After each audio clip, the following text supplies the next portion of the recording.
Hey folks, this is Gene from Regular Guy Mountain Biking with my buddy Brian from BKXE. Tonight we're going to talk about pros, professional mountain bikers. So stay tuned and thanks for joining. We'll be right back.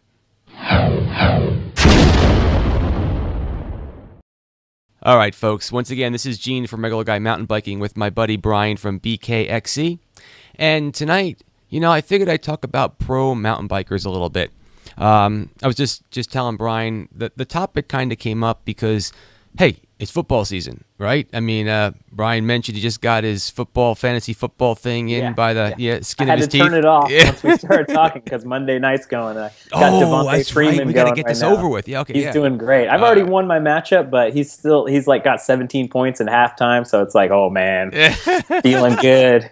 Well, that's really where this topic came from, because I'm watching some of the games, and you know how they start going through, so and so got a $50 million contract or this and that, and then there's a mountain biking channel on YouTube I watch called MTB Mountain Bike Mania. I'll put links for it. Yes, great freaking channel. Yeah. And I'm watching these pros, and I'm thinking they're not getting $50 million, are they?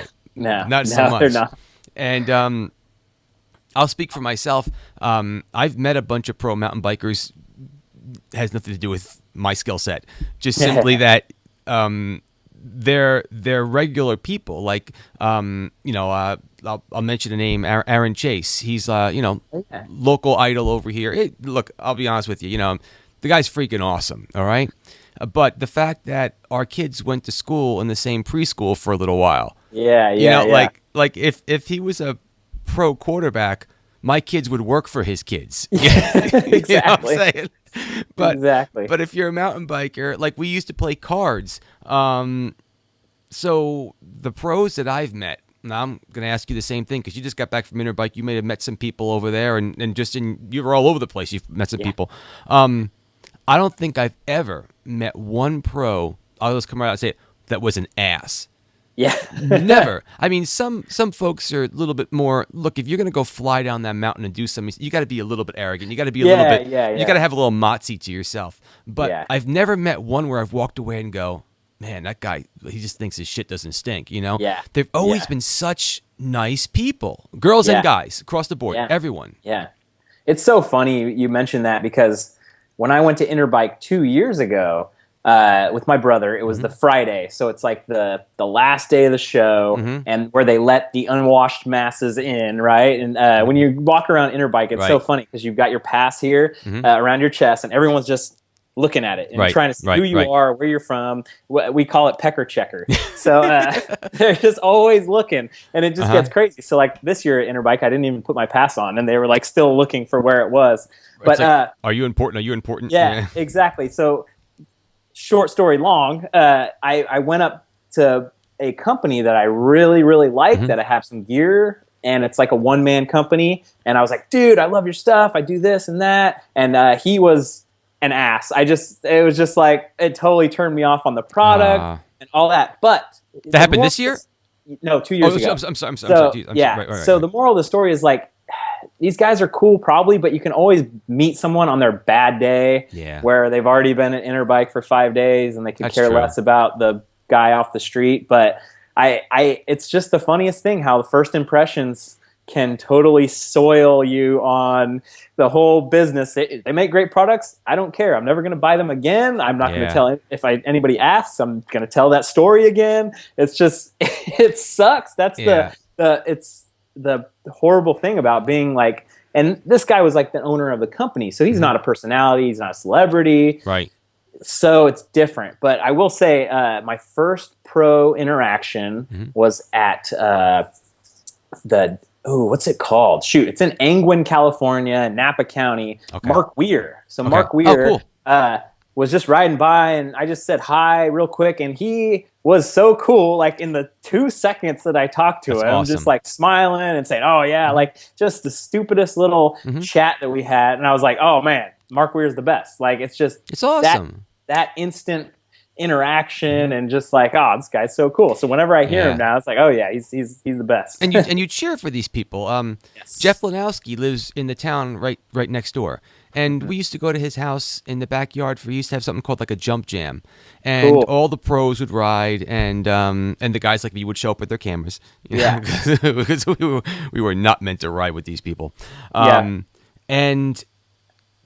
it wasn't like I had to have a special pass or he ever made me feel like I was an inferior. I mean, it's like, hey, how you doing, Gene?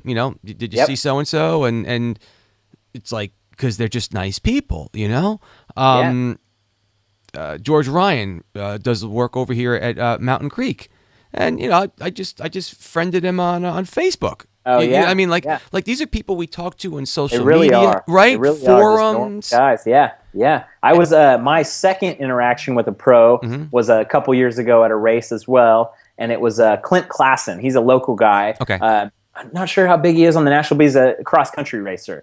Really fast guy. He's on a Santa Cruz team, and I was just chatting with him, saying, "Oh man, you got a great blog," because he does have a great blog. It's like he still keeps up his blog, does race reports and that kind of stuff. It's like, "Oh yeah, I'm Brian." He's like, "Brian Kennedy," and I was nobody at that time. That was 2 years ago. He just had seen like the list of like entries into sport and just like looked at the names or something. Like there's no way he would have known who I was, but I think I got second that day, so maybe he heard that or something, but I was totally blown away by that. So I've always been a Clint Klassen fan after that. Well, and I have no idea if any pros are ever going to watch one of these videos, and if they do, that'd be awesome. But if you guys do, just understand how good it makes us, the Joe mountain bikers, feel when you give us a high five, or you say, "Hey Gene, hey Brian," especially, oh my God forbid if you ever say, "Yeah, I watched your video on so and so." Yeah, dude, my head go, woo. I'll feel so awesome. And that's simple. That's life. I mean, pay it forward, be good to people, but it's tough. I definitely see both sides of like you're having a shitty day, you're feeling crappy, and then somebody comes along and it's like, I don't need this right now. Well, especially the trade shows, because so I'm a sales engineer. I sell software. I know you do. Well, you don't do software anymore now. There you go. But I mean, trade shows are tough, because the problem with trade shows is because if I go up to a guy at a trade show, especially for a mountain bike thing, here comes another guy wanting another free product. Another guy. Why? Because when I'm selling my software, I got some guy come up and say, "You know what? I sell something that'll integrate." I'm like, I don't give a shit if your product's going to integrate into mine. Okay, my feet are killing me. The goddamn company I work for didn't pay for the extra foam in the floor, so my feet are killing me right now. Standing around. And I don't care if your product's going to integrate with me and say, I got something that's really going to make it. You know what? Know what you can get me? Get me a soda, because I've been standing here for 4 hours. So it's tough. So I could see me going to Interbike and saying, "Hey, I'm Gene from Regular Guy Mountain Bike. I'd love for you to give me one of your products for free so I can review it." But on the flip side, like you said, what are you going to remember? Yes, exactly. And it's funny because like we can go off on a different Interbike tangent here too, because it is an old school thing. So I went around talking to almost every company there that I'd heard of, and just saying, "Oh yeah, I got a YouTube channel," and a lot of people laughed. A lot of people like, "Oh, how does that even make money?" Like, just people don't understand that like this is a real thing. Totally. This is a legit up and coming thing that the mountain biking industry is sleeping on 100%, when all these other industries are already millions and millions deep, and subscribers and ads and the better way to talk and reach people. It's but it's cool. I made a couple different connections and companies that I'd hope to work with, and it'll be fun. And it's a great way to get together with people, and I think that's what I love about the whole pro thing as well, because I watch Sam Pilgrim's videos. I subscribe to that guy. He's pretty freaking cool, and you can tell that he's out there with his little GoPro camera. It's not like MGM's wheeling in the trucks, and that guy's good. Yes, he's exactly. really, really good. So part of me also kind of, it hurts me to see how amazing these people are. Women, men. I mean, there's a local girl over here, Wendy, that's a pro, and I don't even want to ride with her because I look at her Strava stuff and I'm like, Jesus Christ. Oh, and they're so talented. And it's just, I guess the product has to, the sport has to evolve even more, because it does, and there's huge potential, right? So all of these guys and girls are already celebrities. They're already celebrities. They already have a push. So if they made a channel like I make, if they just copied exactly everything I do, it'd have 1 million subscribers within 3 or 4 months. Easy. Like, and they would be making crazy money from it. So it's seeing the angles and seeing that you are not just a mountain biker. You're a brand. You're a person that you're a celebrity. You are totally. They wish they were just paid to get riding. They don't want to do the other stuff. They don't want to talk about the other stuff. But in that game, you are a celebrity, and you need to leverage that as soon as you can for as long as you can. Because how many mountain bikers are over 40? Mark Weir and Brian Lopes. Yeah. Is there any other guys? And they paid their dues, and that's why they're at where they're at. And they've hustled to be, I know that by name. I can only list probably 5 or 6 professional mountain bikers, but those guys, they're right at the top of the list because they keep in mind and they're out there. Yeah, and that's and they're good people. They're good people. Yeah. And the part that drives me crazy though is if they happen to be a snowboarder, like the tomato guy, he's a freaking millionaire. Yeah. But it all depends on where the money's at, because the family goes skiing, the family goes snowboarding. Yes. It takes, like Tiger Woods. What was golf before Tiger Woods? Like, these are individuals, Shaun White, Tiger Woods, Usain Bolt. They're guys that transcend because they have huge personalities that they go on Oprah. Right. They go on Leno. They go and get themselves out there. They make the Flying Tomato t-shirt. Like, you have to grab it by the balls and go for it. I agree. They have this. Their snowball is way bigger than my snowball is this big, and I'm pushing it and I'm pushing it and rolling, and there's so much potential for what I'm doing. But those guys' snowballs are giant. They just have to push it a little bit. They're already starting. They're good to go. Yeah. Get some t-shirts going, like my Seth's Bike Hacks t-shirt. You got one. There you go. I'm wearing today. Heading to Moab on Wednesday with Seth. That's awesome. It's going to be great. I cannot wait to ride with that guy. And it's going to be so much fun. I had my third pro encounter was yesterday, actually. Okay. So I rode with a pro named Ian Massey, another local guy. So so there's this rock hopper enduro in Fairfield, Rockville Park, at the end of the month, and I wanted to do, or at the end of October, and I wanted to do a course preview on my channel to help promote the race and maybe get a bunch more people out there that have heard of, NorCal or didn't even know there's an enduro race in NorCal. Okay. So I rode with this guy, Ian Massey, yesterday, first time I met him, and he won the race last year, and man, it is unreal to follow a pro. And I got my butt kicked so bad on the climbs. It was hot. And I actually hadn't legit ridden in 20 days. Like, I've been off the bike since that Monarch Crest ride. Okay. Which video coming out Friday. Best video I've ever done. Okay. Stay tuned for that. But I did a little bit of riding in Vegas, but it was shuttle, and it was like nothing. Yeah. I was just dying yesterday. Almost puked twice.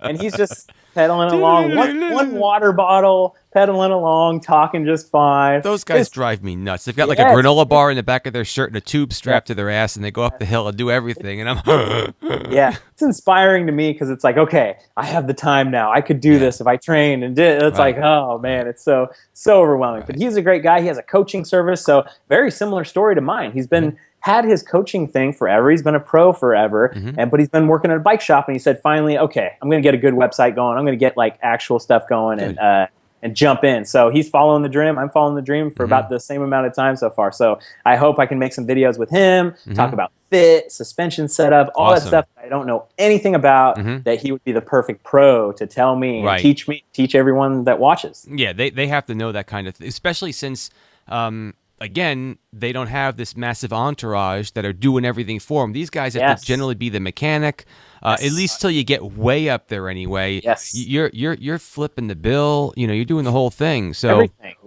Yeah, it's crazy. Well, look, before I wrap this up too much, I want to make sure I give a shout out to my buddy, our buddy.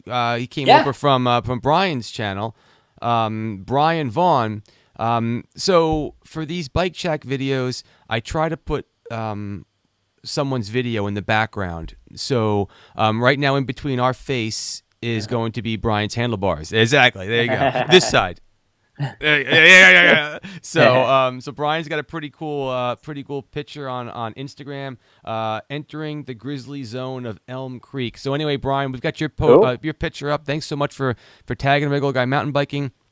Yeah, you guys that comment on my videos a lot, and it helps to have an actual avatar that's like kind of different than just the normal thing. So I remember almost everybody's name and everybody's avatar. So pretty cool to see regular people commenting all the time. It feels good because right now it's on my land. It's almost it's a 10:15. And it's football time, but we're sitting here doing the video. Though talking to you is always kind of cool. We have a good time talking. Yeah. But Brian, thanks for commenting and putting Regular Guy Mountain Biking. So if you want your picture, folks, on these videos, just tag Regular Guy Mountain Biking RGMTB at RGMTB either on Twitter or Instagram. Okay, if you do that, I will know that you want the picture. I'd rather you do that because some of you guys I became kind of friends with, and your channels were private, but I can't remember if they were or weren't, and I would feel uncomfortable posting one of your private pictures on one of these. I don't think that's right. So if you don't let me know, I might even ask you first. But Brian already gave me the thumbs up, said, Gene, anything you see on my channel, you can put up there. So Brian, you rock. And also you've been a big supporter of both the channels. You're always putting in good comments. So, thanks so much. And as always, I always try to finish this up with questions. So have you ever met any pros before? What were your experience with them? Let us know if it was a bad experience. Don't put anybody's name. So and so was a jerk. Just say I had a tough experience with somebody, because just like Brian said, that dude could have had a bad day. Maybe they lost a race and they just didn't want to freaking talk to anybody. Yeah. But let me know what you're thinking about. Let us know who you met. And keep tuning in. Brian's got some real good videos coming up. The guy's been freaking all over the place and keep on going. So I do try to keep putting your videos on Twitter, but I couldn't keep up. I mean, literally, it was like a freaking flood of videos. So I'm like, shit, another one. So I try to put as many as I can up there. It's all good. But anyway, folks, hey, look, thank you so much for tuning in. So anyway, that's what we got for tonight. Thanks so much for tuning in, and we'll catch you real soon. Bye-bye.